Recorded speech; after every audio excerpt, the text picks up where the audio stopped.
যখন আপনি হালাল আপনি উপার্জন করবেন, তার মানে আল্লাহর আপনি শুকরগুজার বান্দা। আপনি আল্লাহ রাব্বুল আলামিন যে প্রতিটি নিয়ামতে তার হক রেখেছেন। শরীরের হক আদায় করার জন্য 5 ওয়াক্ত সালাত পড়বেন, শরীরের হক আদায় করার জন্য আপনি রমজান মাসের সিয়াম রোজা রাখবেন, মাঝে মাঝে সুন্নত নফলও রাখছেন। শরীরের হক আদায় করার জন্য আরও ইবাদত বন্দেগী, যে অঙ্গ প্রত্যঙ্গের ইবাদত বন্দেগী রয়েছে, ফরজ নফল তা আদায় করছেন।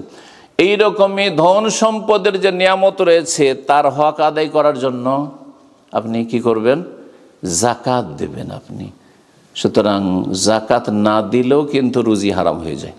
অনেকে আছেন হয়তো রোজগার সব ঠিক আছে, ইনকাম সোর্স, ব্যবসা হালাল ব্যবসা চলছে, হালাল প্রতিষ্ঠান চলছে, ইনকাম হচ্ছে হালাল, কিন্তু প্রতি বছরে আপনার হয়তো 1 লক্ষ টাকা হয়তো আপনার জাকাত বেরোবে। সেখান থেকে যাদের অল্প স্বল্প জাকাত বেরোয় ওরাকে আমি জানি যে মোটামুটি জাকাতটা বের করে দেয়, কিন্তু যাদের কোটি কোটি টাকা জাকাত বেরোয় অধিকাংশ কিন্তু ঠিকভাবে জাকাত বের করে না।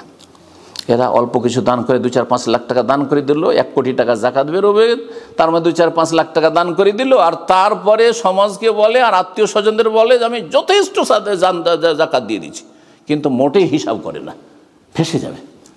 এবং এতে কি হবে যে রুজি, হালাল রুজিটা হারাম হয়ে গেল। এই যে জাকাতের সম্পদটি আপনার ছিল না, বরং এটি হচ্ছে যাদের হক আল্লাহ সেখানে ভাগ বন্টন করে দিয়েছেন, তাদের হক ছিল। এটা আল্লাহ রাব্বুল আলামিনের হক, তাতে সাব্যস্ত আল্লাহ নিয়ে তাদেরকে দিতে বলছেন। মারুল্লাহ, আল্লাহ ধন সম্পদ দিতে বলছেন। ফাইন্না যাকাত হাক্কুল মাল। আবু বকর সিদ্দিক রাদিয়াল্লাহু তাআলা আনহু যখন নবী সাল্লাল্লাহু আলাইহি ওয়াসাল্লাম ইন্তেকালের পরে প্রথম খলিফা হলেন, কিছু বেদুইন যারা ছিল তারা যাকাত অস্বীকার করল। তাদের কিছু সংশয় ছিল, খোঁড়া যুক্তি ছিল। আল্লাহ সূরা তওবাতে বলছেন, নবীকে সম্বোধন করেছেন এক বচন দিয়ে, খুয মিন আমওয়ালিহিম সাদাকা, হে নবী তুমি তাদের যাকাত নাও। নবী ছিল তখন দিয়েছি, কারণ আল্লাহ কোরআনে বলছেন নবীকে বলেছেন তুমি যাকাত নাও, খলিফাকে নেওয়ার আছে, আবু বকরকে কেন যাকাত দেব না জাকাত। বড়ই পরীক্ষার বিষয়। খেলাফত প্রথম নবী সাল্লাল্লাহু আলাইহি ওয়াসাল্লাম ইন্তেকাল, এক ধাক্কা লেগেছে, আর নতুন খলিফা হয়েছেন, এখন নানা রকমের সমস্যা রয়েছে। আর এই সমস্যা যদি এইরকম একটা বড় শত্রু তৈরি হয়ে যায়, বড়ই কঠিন পরীক্ষার বিষয় ছিল। আবু বকর সিদ্দিক রাদিয়াল্লাহু এত শক্ত ভূমিকা সেখানে পালন করলেন। ওমর রাদিয়াল্লাহু তাআলার প্রথম সংশয় ছিল যে কেমন করে এদের বিরুদ্ধে আমরা অ্যাকশন নেব। তখন তিনি বলেছিলেন, শোনো, প্রত্যেকটি নিয়ামতের হক রয়েছে, ওয়া ইন্না যাকাতা হাক্কুল মাল, জাকাত হচ্ছে ধন সম্পদ পয়সার হক।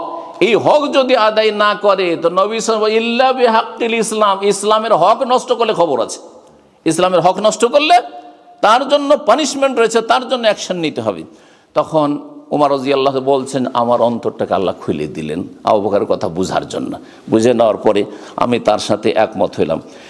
সুতরাং যেসব ভাইরা জাকাত দেওয়ায় কমতি করছেন, ঘাটতি করছেন, তাদের রিজিক হারাম হয়ে যাচ্ছে, তাদের রিজিক হারাম হয়েছে। সতর্ক সাবধান, ঠিকভাবে জাকাত দেবেন।